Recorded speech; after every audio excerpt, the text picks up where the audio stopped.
Hello, everyone. My name's Mike Sears, and with me is Seth Morris. And we're delighted to be with each of you for another 30-minute Thursday where we discuss financial topics that we hope that are of interest to you. So we'd like to welcome all of you. And we've also noticed that there's a lot more people joining us today. So we're just like to welcome you and thank you for attending. Welcome, Seth.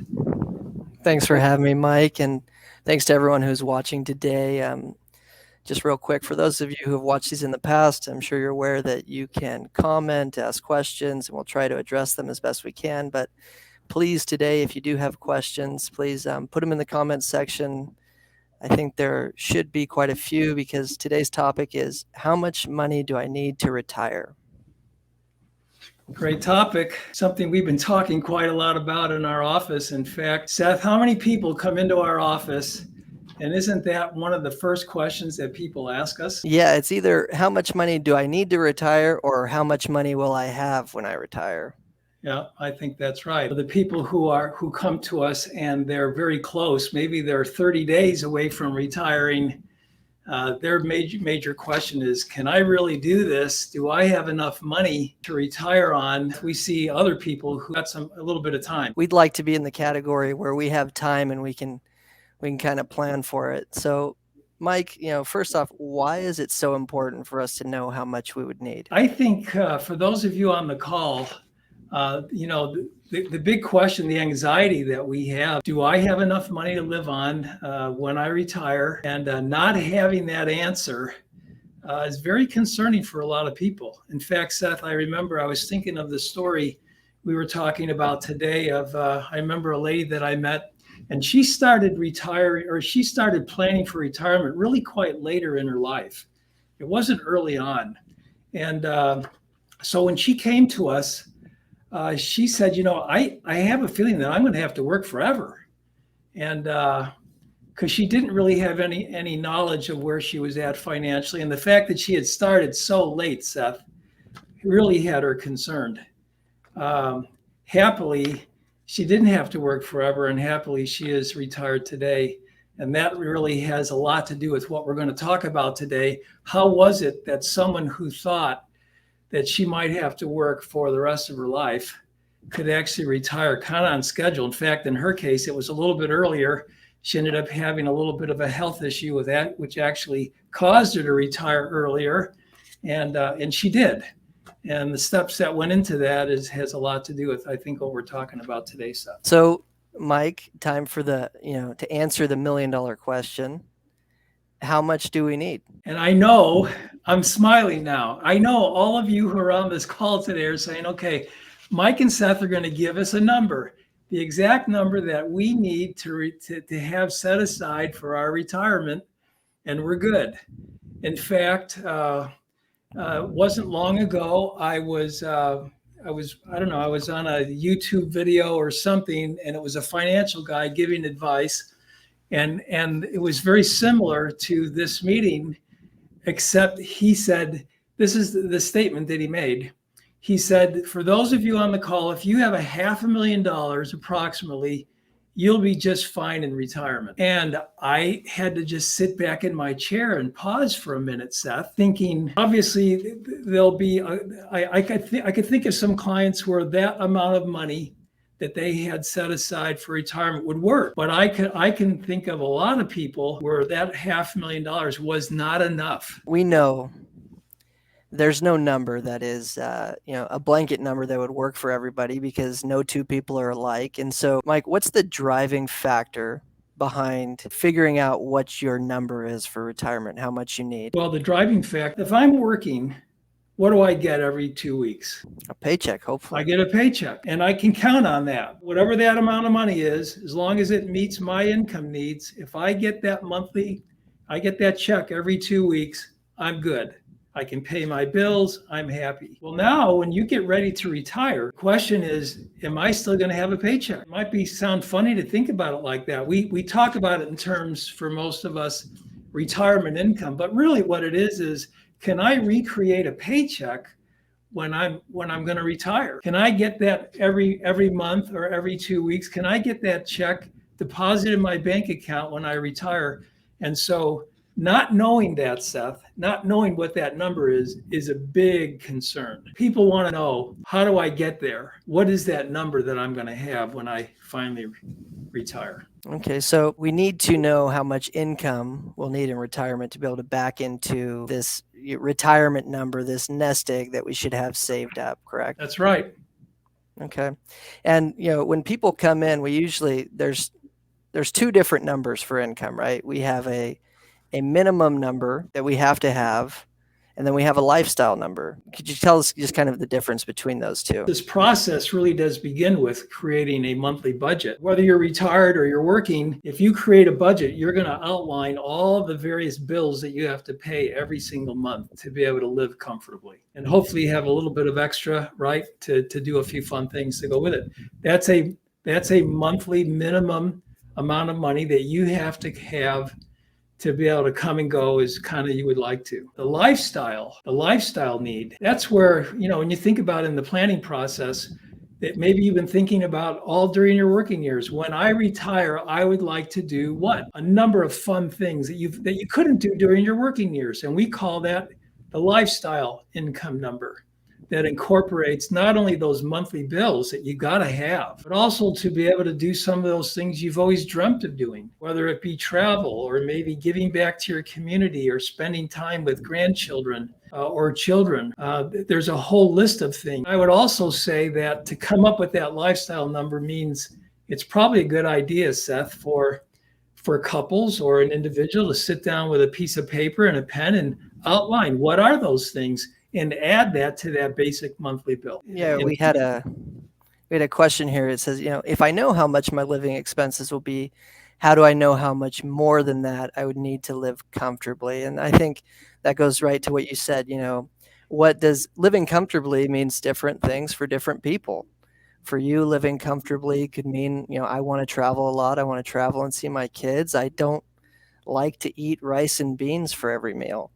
And so we need to, set goals and make plans for things we want to do. And then we can plan and back into that number for how much, above our basic living expenses we might need in retirement. Yeah, that's exactly right. Because this chapter, what we call retirement, should be, which I call the 2/3 of our trip on Earth, have kind of passed us. And so now we're in this retirement phase, this 1/3 of our life that we get to enjoy, doing things that maybe there was just no way we could do during our working years.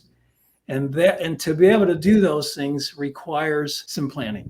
And so, Mike, obviously, we can't give a number that would work for every individual or family, but there is a number for every individual or family. And how do we help our clients? How do we help people come up with that number? What's the process that we go through? I'm glad you said that, because I think many of you who are on the call today, when you saw the topic, how much money do I need to retire?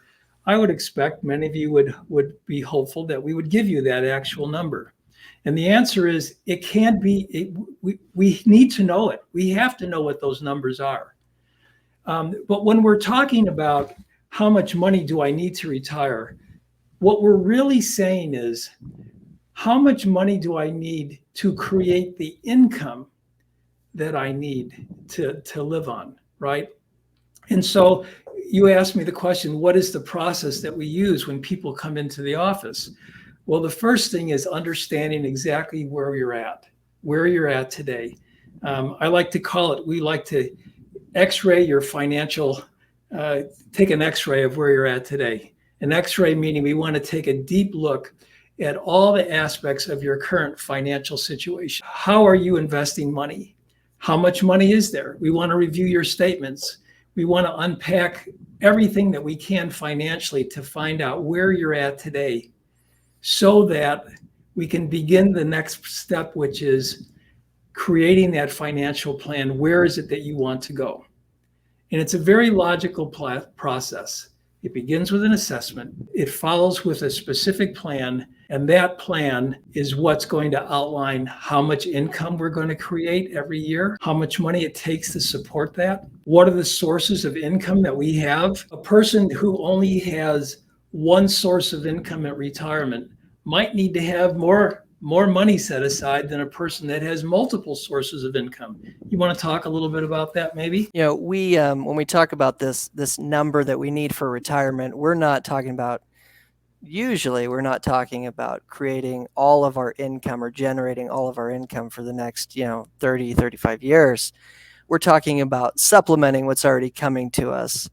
And so most people come in, we've been contributing to Social Security during our working years. Most people are going to have Social Security, not most, but some people will have pensions from employers. Some people have rents coming from rental properties that they've accumulated over the years. And so all of that is going to go into creating this monthly income for the rest of your life. And so we need to say, okay, what's left? What's the deficit that we need to help fill over the next years of our retirement? Okay, so that's another way of saying, let's suppose a family said, I need $6,000 a month to live on, as an example, right? That's what they said that they needed. And so they looked at those other sources that you just talked about. Do they have Social Security? Do they have a pension? Do they have some rental property? Possibly. And so let's just say out of the $6,000, $3,000 of it is coming from, or $4,000 of it is coming from those other sources. That means we're still a couple $1,000s short. And the nest egg, the retirement money that you have set aside, it could be retirement funds, it could be Roth IRAs, it could be stocks and bonds. All of those other retirement funds that you have saved will help fill in the gap of the income that we're short. And so if a person doesn't have any of those other sources of income, there is no Social Security, there is no pensions, there's no rents or any of those other sources, then all of your income at retirement has to be generated from possibly one source, and that is the amount of money that you saved. And I think a lot of people, when they think about retirement, that's the only thing they think about. They just think about, I have a nest egg of money set aside, and I'm going to draw down that money to help create my income. But in most cases, most people do have more than just one source of income.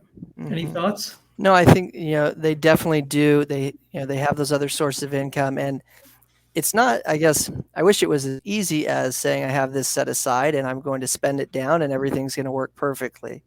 When we plan for when everything goes right. We also plan for when everything goes wrong. We have a question here. It says, how is the current inflation going to affect my retirement? Well, there's one variable that we have to plan for. We have to plan for inflation because, looking back over the course of our lives, we know that things cost more today than they did a few years ago. And whether this inflation is transitory or it's here to stay, we have to plan for it.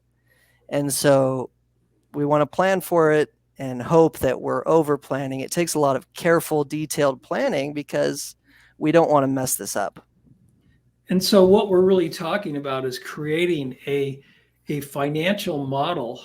You've heard me say this. I have a picture in my office of me with a hard hat on, and I'm on a construction site where they're building these new homes. And I did that. In fact, I think I don't know if you can see this, Seth, but here I am on the construction site there, right? Mm-hmm. And so I use that often as kind of a metaphor that we would never, ever think about building a house without a set of blueprints to the house, right? We just wouldn't. In fact, you'd meet with your architect and you'd probably ask you 100 questions as to how that house is supposed to be built, all the parameters, what color, how many stories, how big is the kitchen, etc. And yet, Seth, a lot of people try to retire without a set of not house blueprints, but financial blueprints. And that's what we're talking about. We're trying to create a conservative financial set of blueprints or a financial model that incorporates all of the important questions that one would have at retirement, that helps to answer the very topic that we're talking about today. How much money do I need in retirement? Those financial set of blueprints answer that question. I think, when people start to think about retirement, this great unknown, it can be scary. We had a comment here. It says, I'm just afraid to retire, and I have fear of not having enough. Um, that really is what is on most people's mind. There's a select few that maybe know that they have too much, but most people are afraid that they have enough or that their money will last. And that's where this financial blueprint, this planning comes in to play to help alleviate some of this stress, because you can know with conservative planning and planning for the what ifs, you can kind of see how the rest of your life is going to plan out or pan out. Because we're planning for not just this financial plan is not how are things going to look in the next year. We're planning for the rest of your life. Now you might ask yourself, how is that possible? Well, with a very conservative approach, we can create a financial model, a financial set of blueprints that identify how much income do I need each year, and with inflation, how long will the money last? That's a big question. It's a big concern. Um, we have to take into account taxes. And then we have to start looking at the actual money, the actual portfolio. Do we continue to invest the money, Seth, the way it's always been invested during my working years? And I would say to you on the call, in most cases, it's different. The tools that one uses to invest money during their working years to accumulate are not always the same tools. Principles are there, but not the same financial tools as one would use when they start to retire. Why? During your working years, the principal purpose of that investing is to grow the nest egg over time, grow the retirement accounts over time. And when we retire, the principal characteristic of those investments is to create income. They also need to grow. But the most important part is to create income, and they need to last throughout the rest of your life for as long as you shall live. Mm-hmm.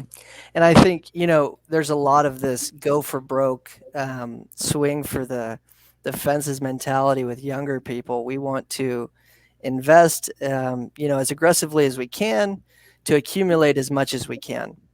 And I feel like knowing this number, planning early and deciding, okay, figuring out this is how much income I need in retirement, this is the goal I'm working towards, allows us to take the appropriate amount of risk. We don't need to take more risk than is needed to reach our goals. And I think if a lot of people knew that, they would invest maybe in a different manner. I think that's right. And I also think that most people, when they look at what they have done in the past during the assessment phase, and we ask, how come you invested the money in this way? They just say, well, I don't know. I just did, which, don't beat yourself up over that. But I mean, it's not uncommon because people don't know what the risks are that they're taking. They're happy when the account goes up and they don't understand it when it goes down. And when we get to planning for retirement, we want to take a very careful look to make certain that the investments are in accordance with the need for income as well. Mm-hmm. And so now that we know how much income we need, we can kind of back into a number that we need to have saved to offset our other sources of income for retirement. Just going back to these plans and what we plan for, what are some of the variables that we plan for so that people, can go into retirement with a little less fear, or knowing kind of how things will shake out in different situations? What are some of those variables, Mike? Well, certainly when we need to take income, that's a big one. The age at which you retire is a big variable. I had a couple today said, I want to retire at 55. Well, we've got 35 to 40 years to plan for income. That's a long time. Your nest egg had better be pretty big, as opposed to someone says, I want to retire at 65 or 70, right? So I don't have as many years. That's a variable. We talked about inflation. By the way, inflation is here to stay, folks. And you see it at the gas pump, you see it at the grocery store. All goods and services right now are costing more. We see taxes that are coming down the road. Taxes are a form of inflation as well. And so when we're planning for the future, for the next 30 years, we need to plan for an increasing amount of income that's coming each year. That's a big variable. You said something that really caught my attention, Seth. You said we need to plan for good times and bad times. We don't like to talk about the bad times, but what if one spouse dies? I mean, the Social Security automatically goes away. If you didn't plan properly with the pension, it could be that there's a reduction in the pension plan amounts, right? Taxes will go up because you don't get the benefits of having married filing jointly. And so that can be another issue. So we want to plan for good times and bad times. Anything else you can think of you want to add to that list? Yeah, well, just we had another comment. It says, I've heard that the government is wanting to get into our retirement money. Can they do that? Well, if we're talking about IRAs, traditional IRAs, well, they already are in that, and they are in every dollar that we take out. They're kind of the silent partner of our individual retirement accounts. Every time we withdraw money, they tax us on it. And so the taxes are a big variable. Will taxes go up? How should we distribute that money so that it's most advantageous for us and maybe not necessarily for the IRS or the government? And maybe I could add something. I mean, I haven't heard that the IRS is coming into and invading our accounts. I mean, they could if you don't pay your taxes. That could be different. But I don't hear that the government. But they for many years. For example, if you were working for a company and you retired, and you transferred money from your 401k plan to an IRA, it's called a reportable transfer. It's not a taxable transfer, but it's a reportable transfer. So the IRS knows that you get a 1099, and it actually shows that you have transferred money.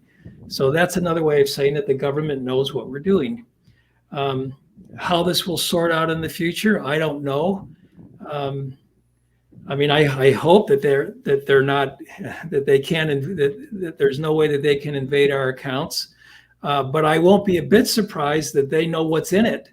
And when you go to file a tax return, I could believe that if you show X amount of income, and they show, and they're also looking at that you have X number of dollars in retirement accounts, they're going to check to make certain that whatever income you took, you declared it and you paid the taxes on it.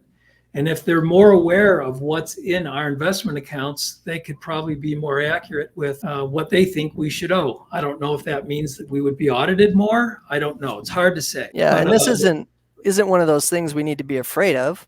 This is just one of those things that we need to plan for. Like we said, we plan for the good, the bad, and the ugly. And we had another question here. He says, do I have to go to your office to find out where I'm at in preparation for retirement? And I think the answer is no, not necessarily. We use Zoom as well. And I think I want to add to that is it's a process to find out where we're at. It's not something you just wave a wand at and you can do it overnight. But the process is really a 3-step process. It is an assessment of where you're at today. It's understanding your goals for the future, and then creating a plan for your future. And when we create that plan, the questions that you have: how much income, how long it will last, what are the taxes, what are the risks we're taking our investments, all of that will be answered. And by the way, we have a lot of clients who do the whole thing over Zoom. We had another question. We want to get to as many of these as we can. It says, can a health savings account help with retirement? Briefly, I would say definitely it would help. Healthcare costs are probably going to be some of our highest costs in retirement, when you say, Mike. Yeah, I think so. And a health savings account is designed so that the money that is in, there's tax advantages for that health savings account. But the health savings account was not designed for retirement income. It was designed for using the money in that account for qualified health expenses. And so obviously, if you have a high deductible plan, this could be an advantage. I think, Joyce, I see your question, and I think there's a little bit more to that I think that we would need to answer for you that I won't do on this call. So give us a call, and I'll be happy to chat with you about that a little bit more. So our raffle winner is L. Sherman, and we're excited that you have won the raffle. The raffle is a $25 gift card to your favorite restaurant. that means talk with our team, and we'll make certain that we get you the right gift card so that you can go and enjoy with your family. Our next 30-minute Thursday is November 4th. The topic is, when should I claim Social Security? I think that's really a great topic, Seth, because I think it fits with what we're currently doing, what we're talking about today, because it's another source of that income that we'll need when we retire. Yeah, no, that goes right along with what we plan for when we plan for retirement income, definitely. Signing off, everyone, from Rancho Cucamonga, from ours to your family. We wish you a wonderful day and an upcoming weekend. Look forward to seeing many of you again, either at our office on a Zoom call or November 4th at our next 30-minute Thursday. So signing off, nice to be with each of you today. Have a nice evening.